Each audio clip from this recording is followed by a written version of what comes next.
కష్టాలు, శ్రమలు, ఇబ్బందులు వచ్చినప్పుడు ఎవరైనా మనల్ని కొంచెం ఓదారుస్తారేమో అని మనుషుల్ని ఎత్తుక్కుంటూ ఉంటాం. ఎవరో నాకు మెసేజ్ చేయలేదని, ఎవరో నా ఫోన్ లిఫ్ట్ చేయలేదని బాధపడిపోతా ఉంటాం. మనుషులు ఓదార్పు అంత బాగుంటదంటారా? ఒక రోజు మనల్ని ఓదార్చగలుగుతారు, రెండో రోజు ఓదార్చగలుగుతారు. వాళ్ళకు కూడా పరిమితులు ఉంటాయి కదా, ఆ పరిమితి దాటితే వాళ్ళు కూడా ఓదార్చరు. ముదిమి వచ్చే వరకు ఎత్తుకునే దేవుడు మన దేవుడు. ఎంత అద్భుతమైన విషయం కదా. యెషయా గ్రంథం 51వ అధ్యాయం 12వ వచనంలో నేనే మిమ్ము ఓదార్చువాడు, చనిపోవు నరునికి తృణమాత్రుడగు నరునికి ఎందుకు భయపడదు?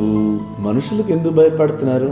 నేనే కదా నిన్ను ఓదార్చేది. మనుషులు ఓదార్చేది మాటతో ఓదార్స్తారు, కొంతమంది డబ్బుతో ఓదార్స్తారు, అంతకు మించి ఎక్కువ ఓదార్చలేరు. దేవుని యొక్క ఓదార్పు మాట ఎలా ఉంటుందంటే, ఆ మాట ఇచ్చి వెనక్కి తీసుకోడు, ఆ మాట నెరవేర్చే వరకు వదిలిపెట్టడం.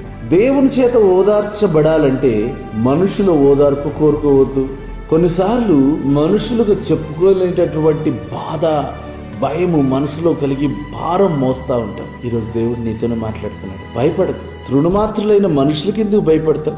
నీకు జన్మనిచ్చిన నేనే నిన్ను ఓదార్చేవాడను. మనం ఆయన స్వరూపంలో చేయబడ్డాం. ఎవరు కూడా మనల్ని తయారు చేయలేదు, దేవుడు మనల్ని తయారు చేశాడు.